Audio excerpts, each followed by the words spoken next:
내용 한번 보겠습니다. 첫 번째, 지각 정확력 문제가 있습니다.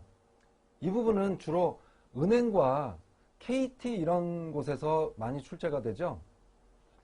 전체 주어진 어떤 문자라든가 이런 뭐 그 도형이라든가 그 속에서 틀린 거 혹은 같은 것 하나 골라내는 그런 문제들입니다.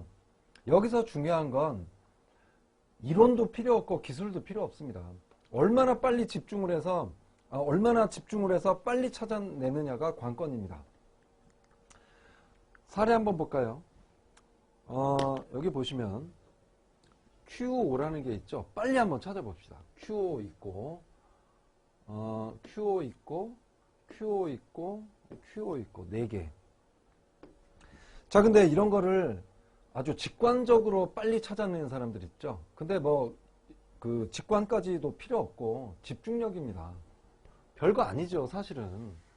여러분 자존심 상할 수도 있어요. 뭐 이런 문제를 내나. 근데 업무하는 데서 굉장히 중요합니다. 신속하고 꼼꼼한 거, 정확한 거, 세심한 거, 이런 걸 중요하게 생각하니까 아모레퍼시픽에서 이런 평가를 하는 거겠죠. 문제 많이 풀어보시기 바라겠습니다. 자, 두 번째는 언어 유추력입니다. 언어 유추력. 이렇게 관계를 먼저 하나 보여주고 이거와 똑같은 관계에 해당되는 것을 괄호를 하나를 넣고 찾으라는 이런 문제들입니다. 여기 보시면 통지와 통보, 어떤 관계일까요? 상반관계가 아니라 유의관계죠. 유의관계, 통지, 통보. 그럼 명령과 유의관계인 건 뭐가 있을까요? 지시죠. 그죠? 이런 건 뭐 금방 찾아낼 수 있겠죠. 쉬운 문제들입니다. 자, 두 번째, 반의관계. 사실 여기에 지금 문제가 다음은 반의관계입니다 이렇게 나오지 않죠. 아까 전 문제도 마찬가지죠. 다음은 유의관계다 이런 게 나오는 게 아니라 다음 제시된 단어들의 관계와 같은 것을 골라라 이런 게 나오죠. 그래서 반의관계인지 유의관계인지 이런 걸 우리는 사실은 지금 알 수가 없습니다. 그냥 제시된 걸 보고 관계를 찾아내야 됩니다. 허약하다, 건강하다. 무슨 관계일까요? 뻔하죠. 반대되는, 상반되는 개념이죠. 그럼 거부와 반대되는, 상반되는 건 승낙이죠. 요즘 유행하는 표현으로 하면 쉽죠. 네. 너무 쉬워서 설마 저런 문제가 뭐 이럴지도 모르겠습니다. 어쨌든 그 다음에 마찬가지로 여기도 상하관계 제시되지 않고 그냥 이것만 보고 관계를 알아내서 하는 것. 음악과 재즈 어떤 관계일까요? 상하관계죠. 딱 눈치채죠. 문제 많이 풀어보면요. 그냥 나옵니다. 음악이 전체 일부. 그럼 여기가 일부니까 여기가 일부가 돼야 되겠네요. 하가 되겠네요. 여기는 상이 되고. 간장은 뭐의 일부죠? 조미료죠. 소금, 간식, 매주, 된장 말도 안 되지요. 쉽죠? 저도 충청도 출신이라. 자, 그 다음에 부분관계. 상하관계는 이렇게 전체 중에 일부 뭐 이런 건데 부분관계는 나무처럼 이렇게 붙어 있는 거죠. 근데 이렇게 떨어져 있는 거죠. 사실 조미료하고 간장 이렇게 떨어져 있죠. 근데 부분관계는 뭐냐면 붙어 있는 거예요. 그러니까 나무와 뿌리, 나무와 잎, 나무와 줄기 전체는 나무, 그 중에 줄기나 뿌리는 붙어 있는 거 부분관계. 그런 걸 부분관계라고 하고. 자, 두부 안에 콩이 들어가 있죠. 그죠? 그죠? 뭐 안에 카카오가 들어가 있어요? 초콜릿이죠. 그죠? 재료가 되는 거죠. 자, 이런 걸 부분관계라고 합니다. 이것도 쉽죠? 네. 자, 다음 한번 보겠습니다. 언어 추리력. 언어 추리력은 언어 추리력 문제를 살펴보기 전에 항상 3단 논법이나 뭐 예를 들면 뭐 아니면 그 제시된 걸 주고 그걸 고려해서 답을 찾아내는 것들이 나옵니다. 여기 보시면 3단 논법에서 중요한 건 항상 우리가 알아야 될 건 대우입니다. 대우. A는 B이다가 무조건 참이면 또 무조건 참인 것은 not B는 not A다. 이런 거. 이런 문제 많이 출제되죠. 그 다음에 A는 B이고 B는 C이다. 중간에 뭐 있어요? B를 통해서 A는 C이다 가죠? 이런 것들을 찾아내는 것만 아셔도 언어 추리력 푸는 데는 아무런 문제가 되질 않습니다. 문제 사례를 한번 볼까요? 다음 제시문을 읽고 각 문제가 항상 참이면 1, 거짓이면 2, 알 수 없으면 3을 고르는 문제입니다. 자, 이런 문제를 풀 때는 딱 하나만 기억을 하세요. 우리가 여기 제시된 거 이외에 우리의 상식을 또 보탠다는 얘기죠. 경험을 통해서. 근데 이런 문제 풀 때는 오로지 여기에만 집중, 요것만 판단, 요거에만 판단을 합니다. 자, 뿅뿅대학교에서는 필수 전공 과목으로 건축학개론이 있어요. 영화 보셨나요?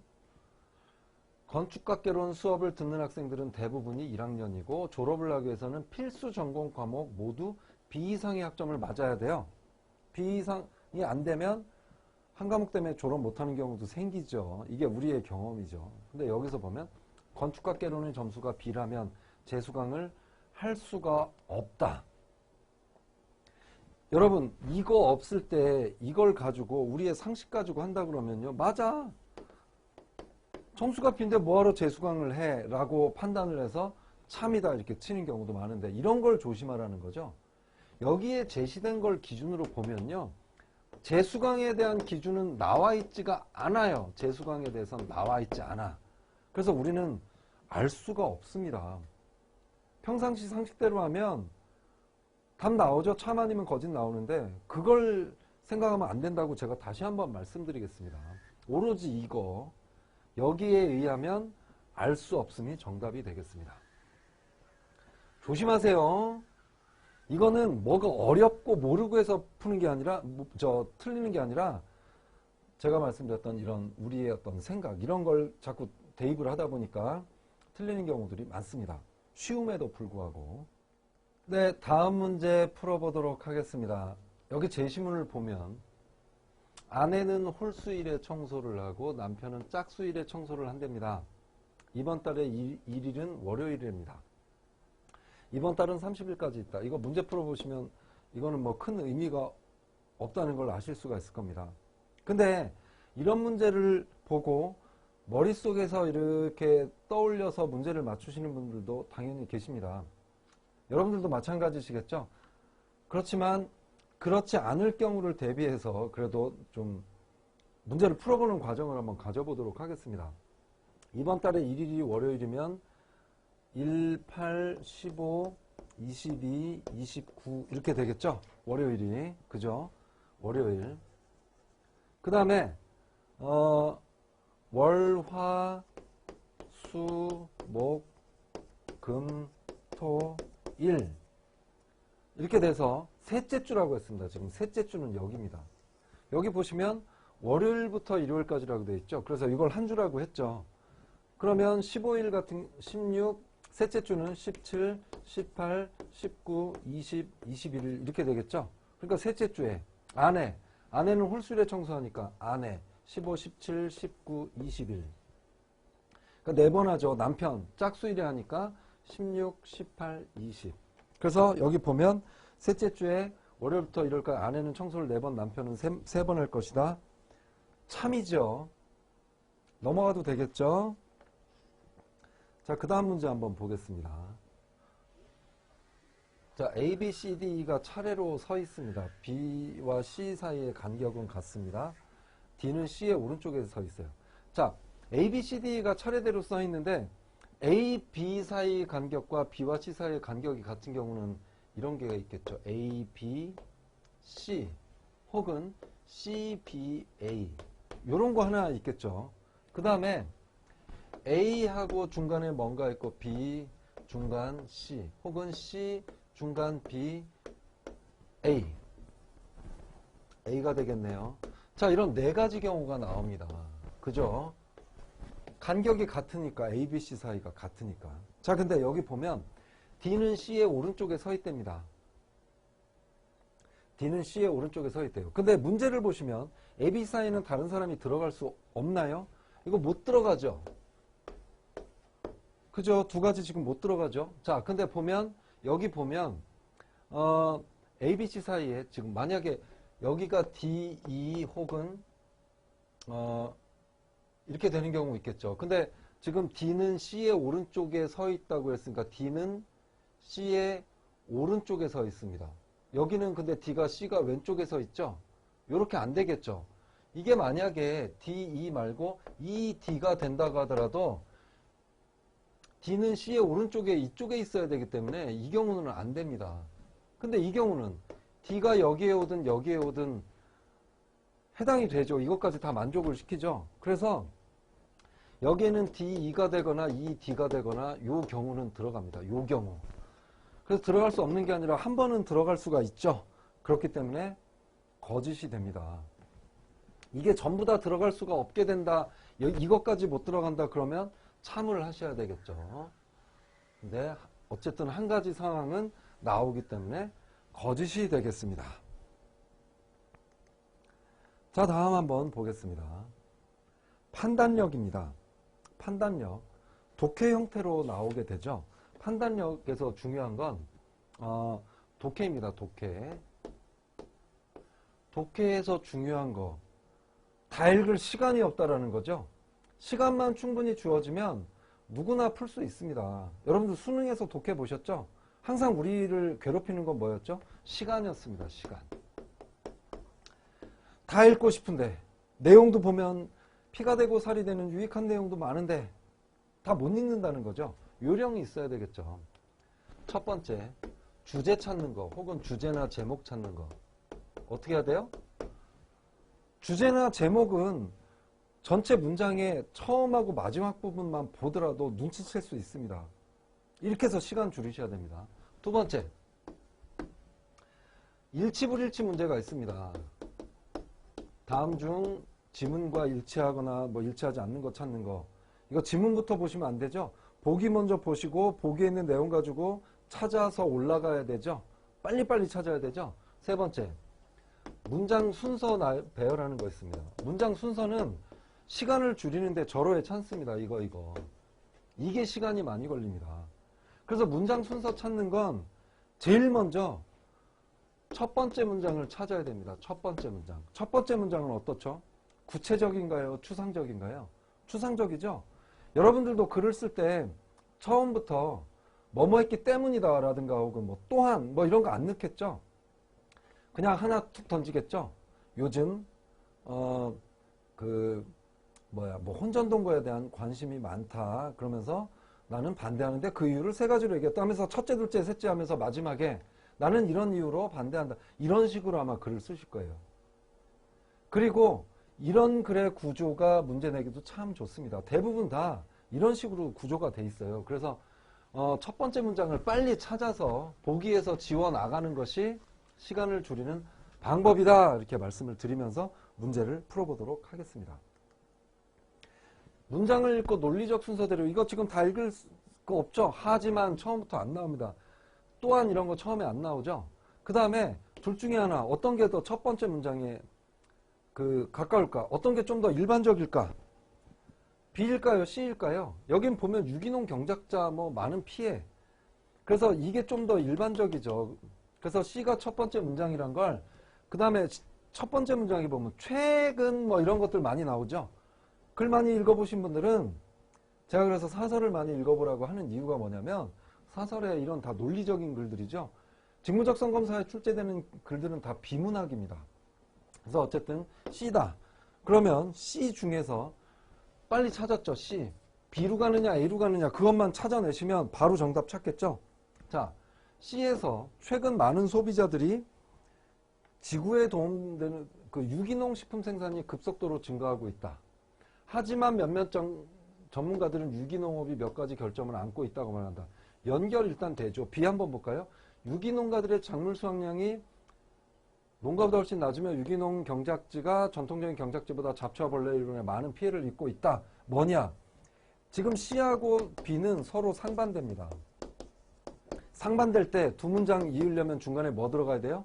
그러나라는 게 들어가야 되겠죠? 근데 그러나가 없이 C와 B는 바로 연결될 수가 없어요. 그러면 그러나 하지만이 들어있는 A가 연결된 다음에 이거에 대해서 문제점, 결점을 지금 얘기하는 B로 연결되는 게 맞겠죠?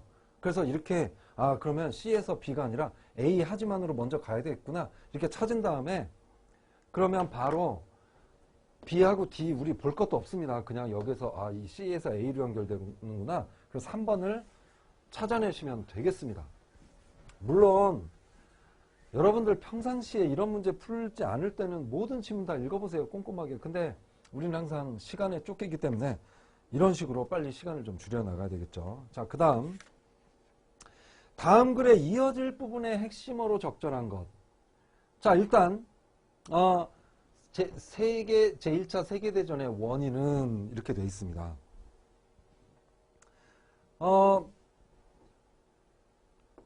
제국주의 국가들이 패권주의 성향 속에서 발생하였다. 이게 사실 주제예요. 이 사람이 얘기하는 건 이거였어요. 그러면서 구체적으로 말하면서 사례를 얘기합니다. 자기의 주장에 대해서 지금 근거를 얘기하고 있죠. 그래서 요렇게 들을 수 있을 것이다. 근데 이게 바로 정말 이런 그 역사는 필연에 의해서 이런 원인이 있으면 그것대로 해서 계속 일어나. 근데 이게 보니까 오스트리아 비밀결사 소속한 청년에게 암살당하면서 발생했어. 세르비아 청년에 의해 황태자 부처가 발생하지 않았더라면 아마 1차 세계대전의 발생은 또 다른 측면에서 다른 양상으로 전개됐을 가능성이 높다. 이 얘기죠. 그러니까 역사에서 지금 뭐가 있다는 거예요. 필연적으로 인해서 일어나기도 하지만 이런 우연한 사건에 의해서도 발생된다. 그러니까 이 사람은 세계대전의 원인은 이런 패권주의 성향 속에서 일어날 수밖에 없었어요. 어쨌든 이 우연한 사건, 이 청년에게 암살당하는 게 없었어도 1차 대전 일어날 수 있었어요. 그렇지만 이건 필연성이죠. 근데 우연한 사건이 끼어들어서 일어났어. 어쨌든 일어났어. 근데 양상은 달라졌다. 그래서 결국은 여기서 얘기하는 게 뭘까요? 역사의 필연성과 우연성에 대해서 얘기하는 거죠. 전쟁과 민족과의 관계, 제국주의와 식민지 이런 얘기하는 건 이제 발칸반도의 민족 구성 이런 게 아니죠. 그래서 바로 2번 이렇게 찾아내셨으면 좋겠습니다. 얼른 눈치를 채셔야 돼요. 눈치가 빠른 사람들이 독해를 잘합니다. 자, 그래서 지금까지 아모레 퍼시픽의 모든 문제들을 한번 풀어봤습니다. 중요한 건 공을 좀 많이 들여라. 공을 많이 들인 사람들이 점수가 높게 나오더라. 그리고 여기에서 지금 푸는 문제들 스트레스 받지 마시고요. 제가 직장 생활을 하던 걸 되돌아보면 그때 이런 공부를 했으면 일하는데 보고서를 쓰거나 어떤 그 품위를 올리거나 결제를 올리거나 할 때 상당히 많이 도움이 됐을 것이다라는 생각이 요즘 많이 듭니다. 그래서 이거를 하나의 시험으로 생각하지 마시고 나중을 위해서 약이 된다, 도움이 된다라고 생각을 하시면서 좀 긍정적으로 문제를 좀 푸셨으면 좋겠습니다. 마치도록 하겠습니다. 수고하셨습니다.